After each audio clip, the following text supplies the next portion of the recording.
आज जो टॉपिक हम लेके चल रहे हैं, जैसे आपको मालूम है हमने एल्डिहाइड कीटोन्स की प्रिपरेशन कर चुके हैं, फिजिकल प्रॉपर्टीज़ कर चुके हैं, कुछ केमिकल प्रॉपर्टीज़ भी हमने स्टडी करनी स्टार्ट कर दी है। अभी जो मैं केमिकल प्रॉपर्टीज़ लेके चल रही हूँ, सबसे पहले से स्टार्ट कर लेते हैं एक बार। तो पहली जो केमिकल प्रॉपर्टी हम लेके चल रहे हैं, these are the nucleophilic reactions. Nucleophilic reactions जो आज हम केमिकल प्रॉपर्टीज लेके चल रहे हैं वो है न्यूक्लियोफिलिक रिएक्शंस। अब क्वेश्चन आता है न्यूक्लियोफिलिक रिएक्शंस एल्डिहाइड कीटोन्स में क्यों हो रही है। तो एक बार आप एल्डिहाइड कीटोन्स का जनरल फॉर्मूला देख लीजिए। एल्डिहाइड हो चाहे कीटोन हो, दोनों में ये फंक्शनल ग्रुप आ रखा है C double bond O। As we know oxygen is more electronegative than carbon. तो ऑक्सीजन क्या करेगा, इधर से इलेक्ट्रॉन शिफ्ट कर लेगा। तो ऑक्सीजन पे माइनस का डेल चार्ज है, कार्बन पे प्लस का डेल चार्ज है। ठीक है, ऐसा हो रखा है। तो अब कार्बन पे प्लस है तो आने वाली स्पीसीज जो अटैक करेगी कार्बन के ऊपर वो क्या होंगी, न्यूक्लियोफाइल होंगी, नेगेटिवली चार्ज स्पीसीज होंगी। ठीक है, अभी जो हाइब्रिडेशन आ रखा है वो क्या आ रखा है, 1, 2 और एक डबल बॉन्ड। तो हाइब्रिडेशन कौन सा आ रखा है, sp2। शेप कौन सी आ रखी है, ट्रायंगुलर प्लेनर। लेकिन जब हमारे पास न्यूक्लियोफाइल ऐड हो जाएगा तो स्ट्रक्चर कैसे आ जाएगा, RCH। ये बॉन्ड इधर चला गया है तो सिंगल बॉन्ड O माइनस हो गया, यहाँ प्लस था, इस पे कौन अटैक कर गया है, न्यूक्लियोफाइल। तो जो स्ट्रक्चर बनकर के आ रहा है वो ये बनकर के आ रहा है। इसमें कार्बन के चारों तरफ आप चेक कर सकते हो, सभी का हाइब्रिडेशन कौन सा आ रखा है, सिंगल आ रखा है। तो हाइब्रिडेशन कौन सा हो गया, sp3। कार्बन के चारों तरफ सभी तरफ जो है बॉन्डिंग सिंगल बॉन्ड आने की वजह से जो हाइब्रिडेशन आ रहा है वो sp3 आ रहा है। मतलब sp2 से क्या हो गया, sp3 में चेंज हो गया। ठीक है, यही हाल एल्डिहाइड्स में होगा, यही हाल कीटोन्स में होगा। जो हाइब्रिडेशन है it changes from sp2 to sp3। ठीक है, बिकॉज न्यूक्लियोफाइल जो है attacks on the positively charged carbon.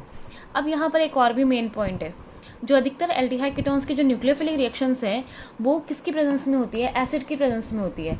Acid मतलब H+, it works as catalyst. ठीक है, अब क्वेश्चन आता है कि हम इसको क्यों लेते हैं कैटलिस्ट के प्रेजेंस में।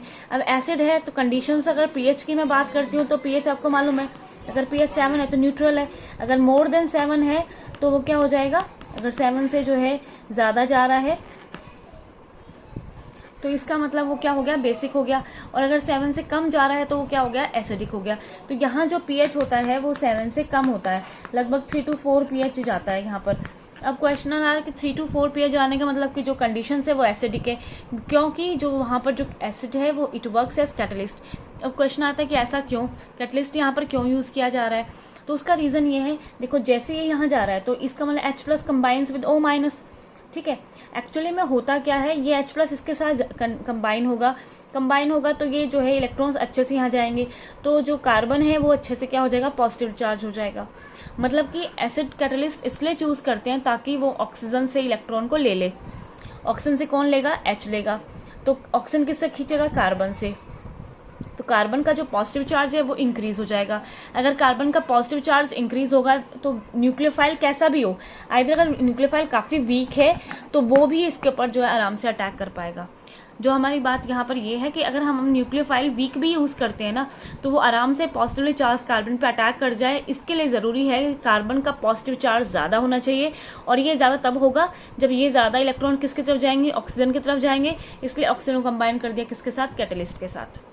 Catalyst combines with the negatively charged oxygen so that the positive charge on the carbon increases.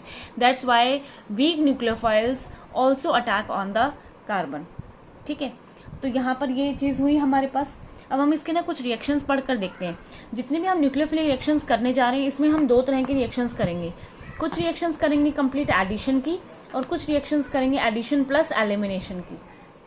ठीक है, एडिशन तो होगा ही होगा, साथ में कुछ एलिमिनेट भी होगा। तो हमारे पास 2 तरह की रिएक्शंस है, न्यूक्लियोफिलिक एडिशन रिएक्शंस और nucleophilic addition plus elimination reactions. ठीक है, तो हम जो स्टार्ट करने जा रहे हैं सबसे पहले न्यूक्लियोफिलिक रिएक्शंस एडिशन वाले जो कंटिन्यू कर लेते हैं। न्यूक्लियोफिलिक एडिशन रिएक्शंस में हम जो पढ़ेंगे, जैसे मैं आपको बताती हूँ, आपने क्या पढ़ना है, सबसे पहले वाटर ऐड करेंगे, हाइड्रोजन साइनाइड ऐड करेंगे। ठीक है, सोडियम बाइसल्फाइड ऐड करेंगे। अभी मैं आपको इन सब के बारे में अच्छे से समझाऊंगी। सोडियम बाइसल्फाइड हम इसके अंदर ऐड करेंगे। ठीक है, सोडियम बाइसल्फाइड का फॉर्मूला है, सोडियम हो गया Na, बाय हो गया H, sulphide SO3, NaH SO3। जैसे आप वाटर को लिखते हो, वाटर कैसे लिखा जाता है, HOH।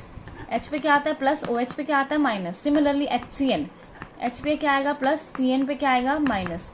सिमिलरली इसको भी हम ऐसे लिखेंगे, NaHSO3 को H का अलग लिख दिया, H पे प्लस, बाकी क्या रह गया SO3Na पे माइनस। ठीक है, तो ये मैंने आपको 3 रिएक्शंस का बताया कैसे कैसे लिख सकते हैं हम। न्यूक्लियोफिलिक एडिशन रिएक्शंस की मैं पहले बात कर रही हूँ। अगर हम एडिशन रिएक्शंस में बात करें तो मैंने आपको बताया, चलो हम यहाँ पर मेंशन भी कर लेते हैं। मैं न्यूक्लियोफिलिक में 2 पार्ट है, एडिशन,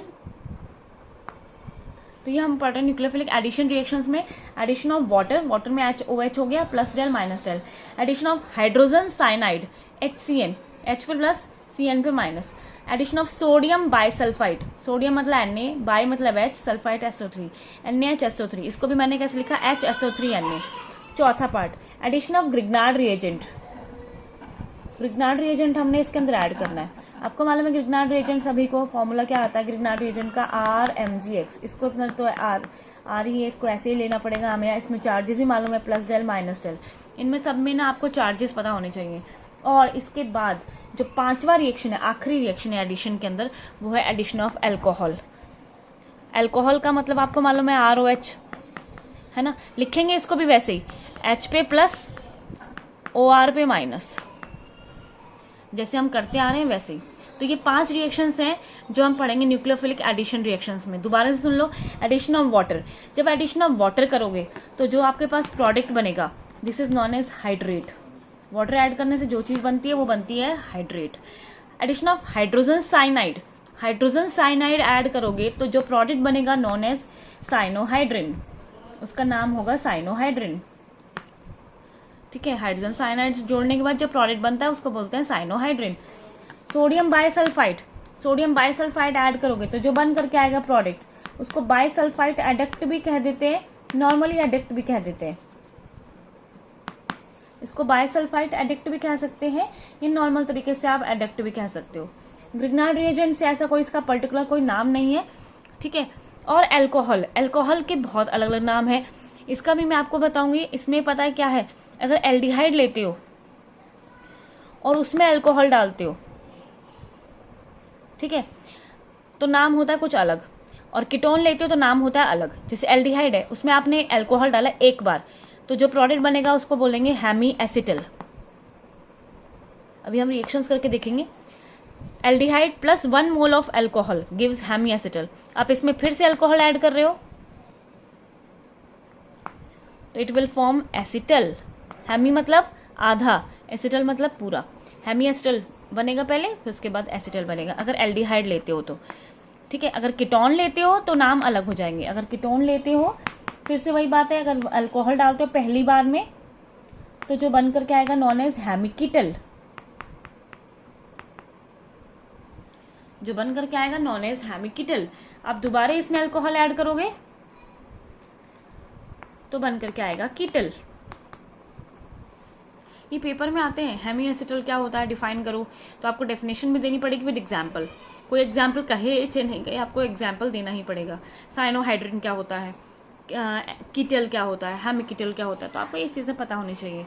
ठीक है, अभी हम रिएक्शंस करेंगे तो आपको और अच्छे से क्लियर हो जाएगा। तो अभी मैं ये पहले 5 रिएक्शंस आपको कराती हूँ, क्या क्या है। Addition of water, addition of hydrogen cyanide, addition of sodium bisulphide, addition of Grignard reagent, addition of alcohol. ये 5 रिएक्शंस ऐसी हैं जिसमें हम क्या करेंगे, सिर्फ किसके बारे में पढ़ रहे हैं, एडिशन के बारे में पढ़ रहे हैं, तो हमारे पास प्रोडक्ट्स भी आ जाएंगे। ठीक है, तो हम स्टार्ट करते हैं पहला रिएक्शन। ठीक है, आप चाहो तो यहाँ पर लिख भी सकते हो कि हम क्या ऐड करने जा रहे हैं, एडिशन ऑफ वाटर। आप अपनी मर्जी से एल्डिहाइड कीटोन कुछ भी ले सकते हो। मान लेते हैं मैंने एल्डिहाइड लिया, ठीक है, इसमें मैं ऐड करने जा रही हूँ वाटर। जब भी आप कोई रिएक्शन कराते हो तो ये बात ध्यान रखो, आपको उसके अंदर क्या करने होंगे, प्लस माइनस मार्क करने होंगे। ठीक है, तो जैसे हम इसमें प्लस माइनस मार्क करें तो क्या होगा, आपको मालूम है ये इधर जाता है तो ये minus del, this is plus del. H पे क्या है प्लस डेल, OH पे क्या है माइनस डेल। तो आप प्लस को माइनस से, माइनस को प्लस से अटैच कर लेंगे। ठीक है, तो होगा क्या, ये जो OH है it will combine with carbon, और O जो है it will combine with H। ठीक है, माइनस वाला प्लस के साथ और प्लस वाला माइनस के साथ अटैच हो जाएगा। क्या बन गया देखो, RCH। ये बॉन्ड इधर गई तो ये सिंगल बॉन्ड हो गया O किसके साथ जुड़ गया, H के साथ। ठीक है, ये OH किसके साथ जुड़ गया, C के साथ। ठीक है, this product is known as hydrate. अब आप एक बात बताओ, क्या ये प्रोडक्ट स्टेबल है? No, it is unstable. क्यों? क्योंकि एक कार्बन पे कभी भी दो OH एग्जिस्ट ही नहीं कर सकते। तो यहाँ से क्या निकल जाएगा? वाटर। अगर इसमें से वाटर निकल गया तो ये रिएक्शन क्या होगा? वापस घूम करके यही बन जाएगी। तो मतलब this reaction is reversible.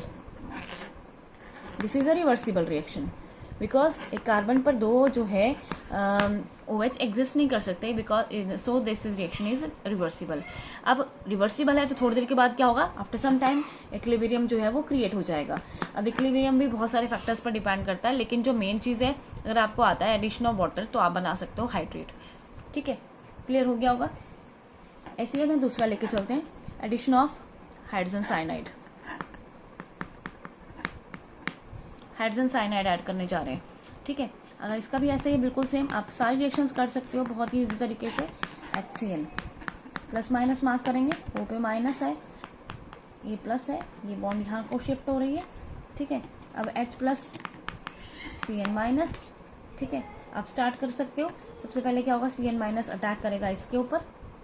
Start यहाँ से करना होता है। Cn माइनस ने इसके ऊपर अटैक किया, O पे माइनस चला गया, ये माइनस जा करके इसके साथ जुड़ जाएगा। ठीक है, तो ये जो रिएक्शन बनेगी वो क्या बनेगी?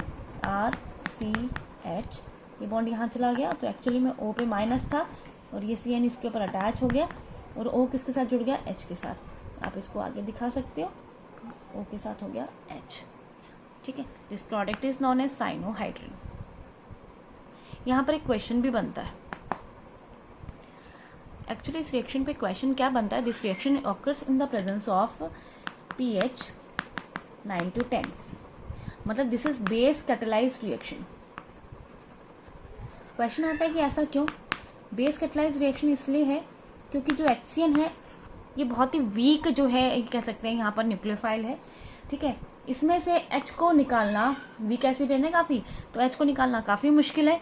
इसलिए H को निकालने के लिए हम क्या कर लेते हैं? स्ट्रॉन्ग बेस अप्लाई करते हैं। सबसे पहले क्या होगा यहाँ पर, अगर आप समझना चाहो तो स्ट्रॉन्ग बेस से आया OH माइनस, ये HCN के साथ रिएक्शन करेगा।